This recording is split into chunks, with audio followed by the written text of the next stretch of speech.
এবার দাদা ভীষণ রকমভাবে আমার উপর রেগে গেছে, এবার আমার কথাও ফেলতে পারছে না, আবার এদিকে বাবুকেও মানে ওটা ভীষণ চাপ। এবার দাদা এবার মানে একটা প্ল্যান কষে। সেই প্ল্যানটা হচ্ছে দাদা মানে আবার আরেকটা জিনিস কি, আমার বাবু তো ওই যে বললাম না সেকেলে টাইপের মানুষ, ওই প্রেম টেম জিনিসগুলো পছন্দ না। সেটা আই হোপ প্রত্যেকটা ফ্যামিলিতেই একই কন্ডিশন, প্রেম জিনিসটা কেউই পছন্দ করে না। তো দাদার প্ল্যানটা ছিল এটাই যে বাবুকে দাদা এটা বলেছে যে দাদা একবার চেন্নাই গিয়েছিল ওনার বাবাকে নিয়ে চিকিৎসার জন্য। তো সেখানে এক বন্ধুর মারফতে শুভমের সাথে পরিচয় হয়েছিল চেন্নাইতে, ঠিক আছে। এবং ঘটনাচক্রে সেই ছেলেটার বাড়ি হরিণঘাটাতে। দাদা এই গল্পটা দিয়েছিল বাবুকে যে এরকম এরকম একটা ছেলে আছে হরিণঘাটায়, খুবই ভালো, আপনি চাইলে ওই ছেলেটার সাথে কৃষ্ণার একটু দেখতে পারেন মিনিমাম। তো এবার বাবু যথারীতি বাবু দেবে না, এখানে দেখবেও না, কেন কি তারা হচ্ছে পাল আর আমরা হচ্ছি ভূমি। বাবু ওই যে বললাম বাবু অন্য জায়গায় যাবে না, অন্য কাজটা যাবে না, ভূমি ছাড়া দেবে না। এবার দাদা তাও ভীষণ রকমভাবে বাবুকে কনভিন্স করেছে, করে বললো যে দেখলেই তার বিয়ে হয়ে যায় না, আপনি আগে একবার দেখেন তো ছেলেটা কেমন, আগে দেখেন, দেখলে আপনার ডেফিনেটলি পছন্দ হবে। তো তারপরে এবার বাবু রাজি হয়েছে, তারপরে এবার দেখাশোনা চলতে থাকলো।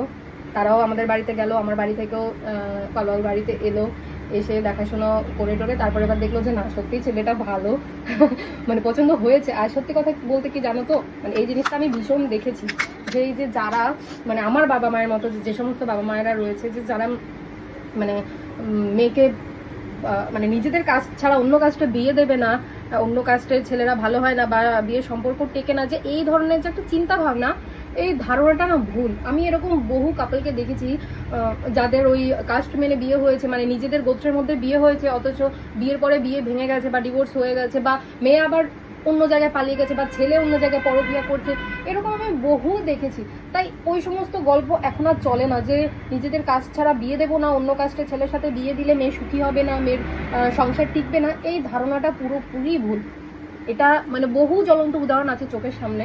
তো এই জিনিসগুলো আজকালকার দিনে আর কেউ করে না বা করাটা উচিতও না, ঠিক আছে। তো ভগবানের আশীর্বাদে আমাদের 7 বছর কমপ্লিট হয়ে গেছে।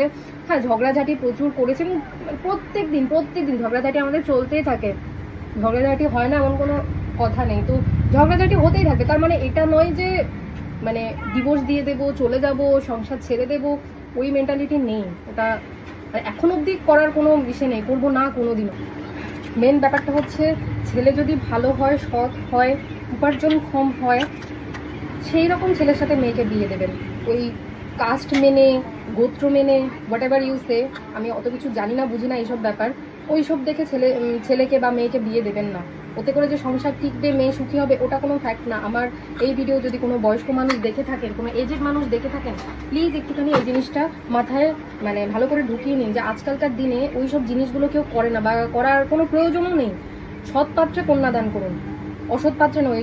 নেশাখোর ছেলে, ওই রকম ছেলের সাথে মেয়েকে বিয়ে দেবেন না। কারি টাকা আছে কিন্তু ছেলে ভালো না, সৎ না, নেশাখোর, ওই রকম ছেলের সাথে মেয়েকে বিয়ে দেবেন না। শুধু টাকা থাকলেই হয় না বা গোত্র মিললেই হয় না, আরও অনেক কিছু দেখতে হয়। ছেলেটা কেমন, ছেলের পরিবার কেমন, সেটা দেখুন, সেটা দেখে মেয়েকে বিয়ে দিন। চোখের সামনে এরকম অনেক জ্বলন্ত উদাহরণ দেখেছি যে বিয়ে হয়েছে, আমার কত পরে বিয়ে হয়েছে, বাচ্চা মেয়েগুলো বিয়ে হয়েছে 1 বছরও যায়নি কি 6 মাসও যায়নি। ইভেন আমি নিজেই সাজিয়েছি, মানে নিজে কত ব্রাইড করেছি, একটা দুটো মেয়েকে আমি দেখেছি বিয়ের 1 সপ্তাহ পরে নাকি বাপের বাড়িতে চলে এসেছে।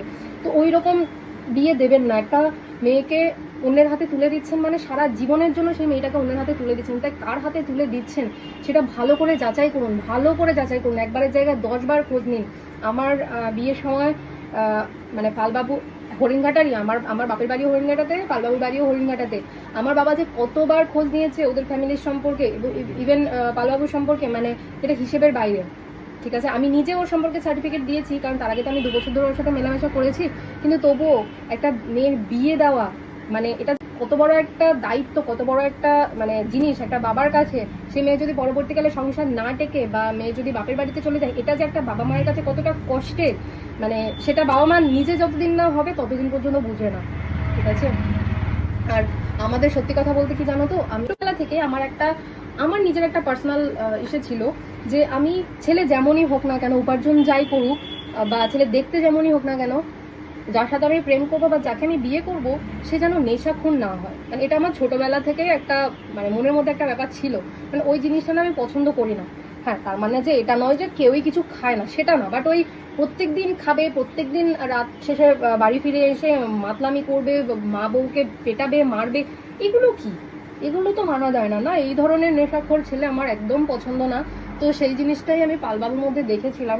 কারণ ওই যে বললাম 2 বছর তো মেলামেশা করেছি, সে যদি ওরকম নেশাখোর হতো আমি একদিন না একদিন তো বুঝতেই পারতাম, তাই না? সেই ব্যাপারটা তো মানে যদি আমার কাছে লুকোতো আর কি, সেটা তো কোনো না কোনোভাবে আমি বুঝতে পারতাম। তো মানে আমার অ্যাকচুয়ালি একজন হাজবেন্ড হিসেবে বা একজন প্রেমিক হিসেবে যেরকম আমার ইচ্ছে ছিল, যেরকম আমি ক্রাইটেরিয়া ছিল, আমি সবই পালবাবুর মধ্যে পেয়েছি।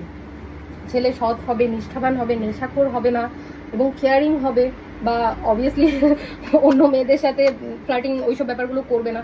তো সেই রকমই আমি পালবাবুর মধ্যে ব্যাপারগুলো দেখেছিলাম, তাই জন্য আমি আর অন্য কোনো দিকে যাইনি।